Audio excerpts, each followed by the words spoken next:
The last 10 nights of Ramadan are considered the most auspicious because one of these nights marks Laylatul Qadr, the night of power. It was on this night the stillness and silence is interrupted by one word. Read, the greatest of men, unknown to him at the time, has just experienced his first encounter with the greatest of all angels. It marks the beginning of Allah's greatest gift to mankind, His very own words. More than 1,000 years later, we commemorate this incredible night. It is the mother of all nights, a night of blessings and forgiveness, a night of closeness and intimacy with one's Creator, the night of power, Laylatul Qadr. Indeed, we sent this Qur'an down on the night of Qadr. And what will make you realize what the night of Qadr is? The night of Qadr is better than 1,000 months.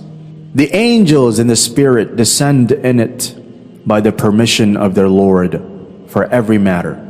It is peace until the rising of the dawn. Although Allah subhanahu wa ta'ala has concealed when exactly Laylatul Qadr is, there are several signs that can help identify when the auspicious night is. Here are the signs of Laylatul Qadr. 1. Laylatul Qadr falls on the last odd nights.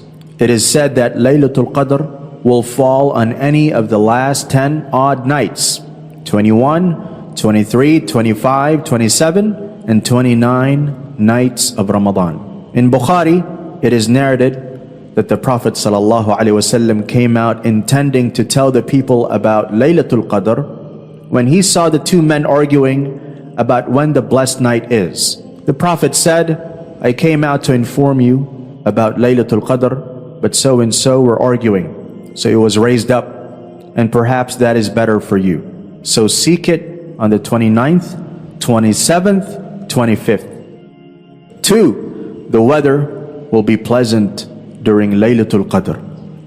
Laylatul Qadr is characterized by a tranquil and peaceful atmosphere, a bright night. The night sky may have a unique luminous quality, but without a strong harsh glare, a feeling of peace. No shooting stars are seen on that night. Worshippers often feel an unusual sense of inner peace and spiritual satisfaction. It is neither too hot nor too cold, and everything feels calm and serene. Ibn Abbas radiallahu anh narrated, Allah's Messenger sallallahu alaihi wasallam said, Laylatul Qadr is calm and pleasant, neither hot nor cold. The sun rises on its morning, being feeble and red. On the morning after Laylatul Qadr, the sun rises gently, without its usual glaring rays.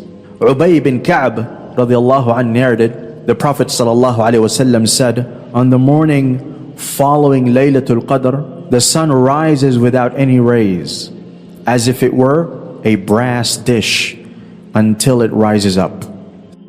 3. The moon will look like a bowl plate during Laylatul Qadr. One of the signs associated with Laylatul Qadr is that the moon appears in a specific shape. It looks like a piece of plate, half a plate. According to authentic hadith collections like Sahih Muslim, the Prophet Muhammad ﷺ said, He who amongst you remembers the night when the moon arose and it was like a piece of plate. This description suggests a clear, distinct moon without a full or blinding glare, often interpreted as a half-moon shape or a clear disk. 4. Time passes quickly during Laylatul Qadr. Many scholars believe that Laylatul Qadr seems to pass quickly. Although this sign cannot be authenticated, many scholars argue that because the night of Laylatul Qadr is so blessed the night may feel shorter than usual. One of the most prominent signs is that the sun rises the following morning appearing like a faint red orb or a brass dish, without any visible strong rays, until it rises high. Some narrations attribute the lack of rays to the multitude of angels ascending back to the heavens, blocking the sunbeams.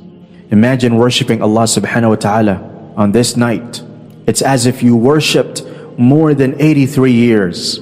The night of Laylatul Qadr is the best chance to seek mercy and forgiveness of all your past sins from Allah. The Prophet Muhammad sallallahu alaihi wasallam said, "Whoever stood for the prayers in the night of Qadr out of sincere faith and hoping for a reward from Allah, then all his previous sins will be forgiven."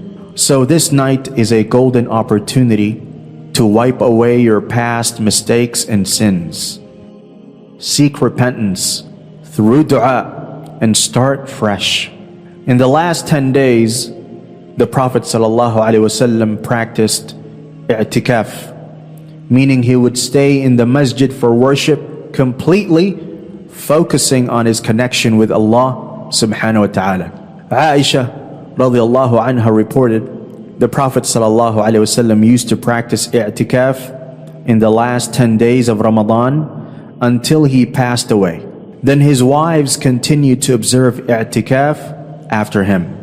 The significance of i'tikaf lies in its spiritual benefits, which include gaining closeness to Allah by focusing on worship, purifying the soul, and seeking forgiveness for past sins. This act of spiritual retreat allows for a break from worldly distractions, leading to a deeper connection with Allah, a greater spiritual clarity, and the opportunity for increased rewards for devotion. It is especially practiced during the last 10 nights of Ramadan to seek out the night of power, Laylatul Qadr. Increase your prayers. Night prayers like Tahajjud and Qiyamul Layl are powerful ways to connect with Allah. Try to increase the number of rak'ats you pray at night. Start praying Taraweeh prayers in the masjid, as prayers in congregation multiply your reward by 27 times. Also, consider adding extra voluntary prayers before Fajr. Even if you can't pray much or face difficulty, go into the masjid, try to improve your quality of prayer. Start praying sincerely and passionately, focusing on your connection with Allah subhanahu wa ta'ala. Make plenty of du'as.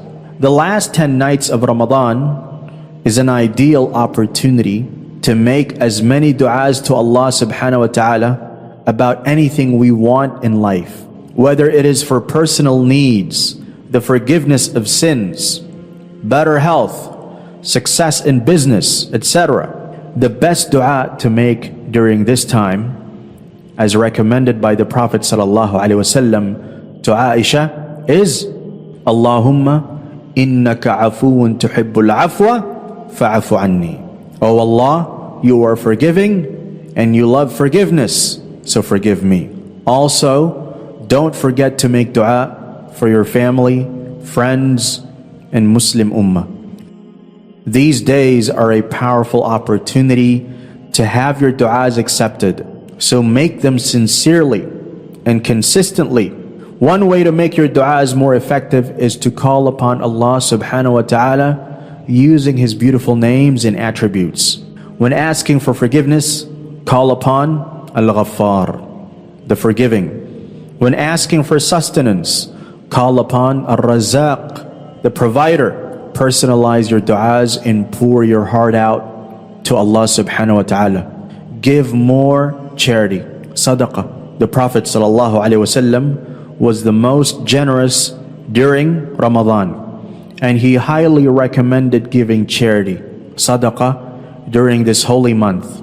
He said, the best charity is that given in Ramadan. Therefore, giving charity during the last 10 days is a highly commendable act in the eyes of Allah subhanahu wa ta'ala.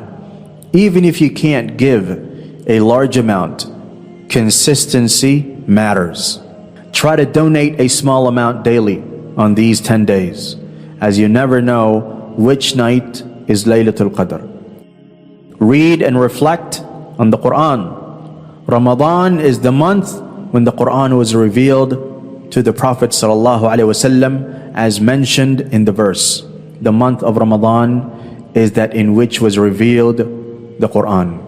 A guidance for the people and clear proofs of guidance and criterion. During these last 10 days, try to increase your recitation and understanding of the Qur'an. Reflect on its words and understand their meaning to get closer to Allah subhanahu wa ta'ala. If you haven't finished reading the Qur'an, set a goal to complete it. Even if you can't finish it all, aim to read at least a few pages daily. Try reading with translation and tafsir to better understand the message. Consider how the verses apply to your life and how you can implement them. The Qur'an is a guide, and these days are the best time to strengthen your relationship with it. Seek forgiveness and repent sincerely. These last 10 nights are the best time to turn back to Allah subhanahu wa ta'ala and seek forgiveness. No matter how many sins you've committed, Allah's mercy is greater. Sincerely repent by regretting your past mistakes, asking for forgiveness sincerely, making a firm intention not to return to those sins. Limit distractions and focus on worship. To truly benefit from these nights, reduce distractions. Avoid unnecessary social media scrolling, television, and time-wasting activities. These days are precious, and once they're gone, you won't get them back until next year. One way to do this is to create a Ramadan schedule that allocates specific times for worship, Qur'an recitation, and prayer. Minimize worldly engagements and dedicate yourself to remembering Allah subhanahu wa ta'ala. Take a deep dive into yourself. Think about your life. Where did you come from? Where will you go once you die? Who sent you on this earth? What is your life's purpose, etc.? Ask yourself these questions. Due to our busy schedules, sometimes it can be pretty challenging to do so. The best way is to retire to Allah in the last stage of Ramadan to purify our intentions, thoughts, and beliefs. The last 10 days of Ramadan are a gift from Allah, full of mercy, forgiveness, and unlimited rewards. Don't waste them. Push yourself to pray